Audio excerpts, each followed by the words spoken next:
Hey horror fans, once again, it's the Horror Miser Monty G here to do a recap of last night's episode of The Purge. Here we go! Now, of course, as is always with all my recaps, they will contain spoilers from last night's episode, so if you have not seen last night's episode, pause the video, watch the episode, and then come back and watch it, okay? Alright, here we go! Now, last night's episode was pretty interesting because we deal in moralities in this episode. As we're now in the 4 episodes in, we see most of our characters starting to get a bit desperate in their ways to survive Purge night.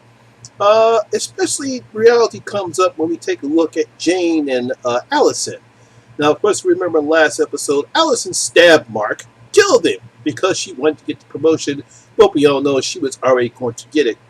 Poor Jane freaks out. I mean, literally freaks out after seeing Allison kill Mark. His pants are down. It looks like he thought they were going to have sex, but Allison used that to her advantage to kill him. Now, of course, we all know Allison said that, you think you want to let HR know about promotion, shall I? That very ghastly comment that she made, and then she starts to freak out. Will my parents like me anymore? Does he have a family? Will I go to jail? I mean, it's Purge night, it's legal, but, and then she throws up, and poor Jane, she starts to freak out. It's like, well, of course he had a goddamn family. What do you expect? This caused Jane to bring in her morality aspects and starts to say, you know what, I'm going to call it off. Allison confronts her about it after she accuses Jane. Was like, what you did is wrong. It says, well, I read your computer. You were doing the same thing I did. You're no better. This really hits Jane in the gut. And eventually she decides to first call her mother and say that she's apologizing. I'm pretty sure we'll find out some other time doing a flashback with her. And she ventures out into Purge night. Ooh, that's dangerous, Jane. And it doesn't take long before she is confronted by a would-be assassin, rapist, whatever you want to call it. But she is saved by a group of heavily armed women known as the Patron Saints. They eventually bring her into the van, and this is the first time in any of the films and in the TV show that gender is brought into the play of this universe. They say that every 3 out of 1 men get killed during Purge night, and then most of them are also sexually assaulted. And they're just talking about the ones that get reported, but about the ones they don't get reported. They suffer in silence. Now, it's pretty interesting that they bring this up, bringing on the events that have happened so far as a certain Mr. C and a certain Mr. K. Yeah, I'm pretty sure you guys know what I'm talking about. So it's pretty interesting, and in this particular universe, that they actually do bring up gender in this particular world. And I find it actually fascinating that, yes, in this particular society, in this world, when we know that the Purge is used to eliminate the minorities in order to boost up the rich people's economy, that now we see that gender plays a heavy role on Purge night. Now, let's see, what's happened to Penelope and her brother Miguel? Well, Penelope ends up in this huge carnival, particularly called the Carnival of Flesh. Like I said, she gets put into this Carnival of Flesh, and she's herded along with all these other people in the Carnival of Flesh. Yeah, like I was saying, she gets herded along through the stalls, and we see that this Carnival of Flesh, sort of like a medieval torture chamber where people can bid on Purge victims, and they can kill them in old-fashioned medieval ways. We have a firing squad, we have a guillotine, we have electric shocks, we have drownings. I mean, stuff back from the Salem witch hunts back to old-fashioned beheading. I mean, if you want your pick, you got it. And poor Penelope, she's stuck in this cage, and she's hurtled through the whatchamacallit. She meets this old nice dude who's obviously suffering from Alzheimer's, or whatever dementia, who thinks she's his granddaughter. She eventually gets put up to the stage, and she's bid upon, and she's won. She is bought, I should say, by Henry. Where do we remember Henry from? Oh, yeah. the guy that Miguel was looking for on the first episode when he was looking for his sister. And she doesn't look all too pleased by seeing Henry, and he's just smirking up the devil. He says, "Uh-oh, this is not good." And she's really trying to remember the phrases that she got and saying, "Purify my flesh," and "I'm going to go to the invisible." And she's really going to have a hard time because so far nothing has worked out of what she thought was supposed to have happened to her. It's the reason why she joined this cult. But what about her brother Miguel? Well, Miguel, he goes back into he goes back to Pete the cop, and they eventually says, "Well, I ran into a whole bunch of nuns." He meets up with this dude. I can't remember his name. He's like a cowboy, and they have a nice physiological speech. He tells them life lesson number one. Never refuse somebody who's helping you.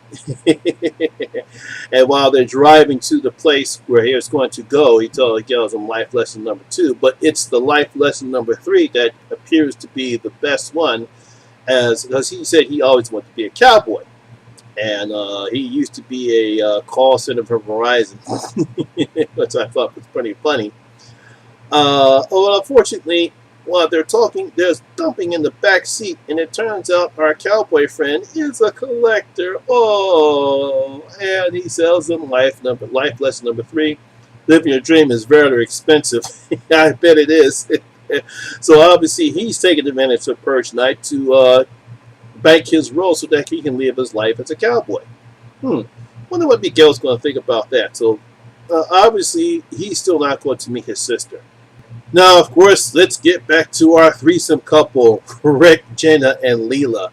They get the flashback treatment this episode, and nothing real surprising about what we discover between these three. Obviously, we find out that Rick and Jenna's marriage was kind of sagging, and to give some spark in the marriage, they decide to invite a woman, Leela. We don't know how they met. That's not how it is. But eventually they decide to have this little threesome to bring the spark. And they create a few rules that neither one will never be alone without the other. He will not have sex with her unless the other one is in the room. Pay attention. That's very important. Now, as the flashbacks continue, as we see both in the past and in the present, Lila and Jenna are still talking. Jenna is still freaking out over seeing her father, Lila's father, literally just kill somebody in front of them. And Lila is not interested in anything with her father's politics or the NFFA.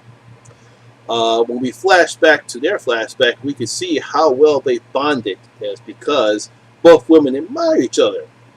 Jenna admires Lila's free-spirited ways and, of course, her wealth. She tells Lila that, hey, look, we're barely just getting by with the money. The profits just covering up just to pay our living expenses for this house that we have, but we're not bringing in the money that we would like to. So Lila says, well, you can use mine. Ask my father. Obviously, Rick comes home. He sees the two glasses, and he sees them sleeping together. Oh, poor Rick. You're the odd man out. Now, of course, Rick is very upset because she broke one of the rules, but it's obviously that she really, really does have strong feelings for Lila, something that she did not expect to happen. And he really just drags into her and drags into him, and especially when we get back to the present, they're still fussing about it and saying that Lila is unstable. Now, we really don't know what actually happened between Rick and Lila other than what we saw so far, but I think there's something underlying with Rick, because Lila and continues to say that Rick is more inclined to go with the money than Jenna is. And they also have a conversation that's like, hey, look, as much as I despise my father, you should do something good with the money. You know, despite the fact that it is blood money. Now, I'm thinking that maybe Lila wants to purge Rick so that way she can have Jenna all to herself. There's some other dramatic going on here, and I'm pretty sure we'll find out more, especially now Right towards the end of the show, Mr. Stanton calls his guest to come over, and we see the help is bringing a bunch of knives. Uh-oh, are we going to see somebody else get purged? And the kind maid tells Leela, you need to get out of the house quickly. Uh-oh, nothing's good's going to happen. And of course, finally, let's not forget the guy in the mask. We see him once again trolling around the town. It looks like he's trying to save people, not purge. He goes into this ammo dump because he's still got his GPS. He sees a picture of this couple, but by the time he gets there, they're already dead. They've been shot up, and he freaks out, takes off his mask. And it's I can't pronounce his last name. The actor who played Nas, Lee Turgensen, I think that's how it is. That's him. He takes off, man, and he starts bawling like a baby, saying this is supposed to happen. We really don't know what his game is. Is he trying to purge himself before somebody gets him? Or is he trying to save somebody, like he saved the woman last week when she was getting attacked, and he killed them. And I'm pretty sure that he is eventually going to cross someone's path out of the other storylines. I'm pretty looking forward to seeing his backstory. So once again, we have morality in this show. We're 4 episodes in, and the stakes are starting to raise up for our characters, especially Miguel and Penelope. I think the stakes are raised up for him. I think we're even more raised up for Rick and Jenna. It depends upon how much they're willing to trade their souls to get what they believe that they believe. And again, like I said, it's a morality issue. Just because it's illegal to go ahead and kill, maim, and burn somebody doesn't make it right. That's a question you would have to ask yourself if the purge were real. You know, even though it's legal to go on ahead, do you think it's right? Do you still want to do something like that? As far as I'm concerned, it's like this, because I'm a moral man and that's how my mother raised me. I will not actively go out and kill somebody just because it's legal and I can get away with it because I won't go to jail. No, the only way I do someone is unless I'm protecting myself or I'm self-defense. So, horror fans, what do you thought about last night's episode? What about this morality issue that's going on in this episode? Do you agree? Do you think that it was an okay episode to play in this? And what do you think what's going to happen to these characters? Leave your questions down in the comment section below and tell me what you thought about last night's episode of The Purge. So, once again, that's my video for tonight. I hope you did enjoy it. And if you did, please give it a thumbs up because it does help the channel out a lot. And once again, this is your first time here. Please hit that subscribe button. Definitely ring that notification bell. That way you can come and enjoy the horror experience with me, the Horror Miser Monty G. And as always, all my social media links will be down in the description box below as well.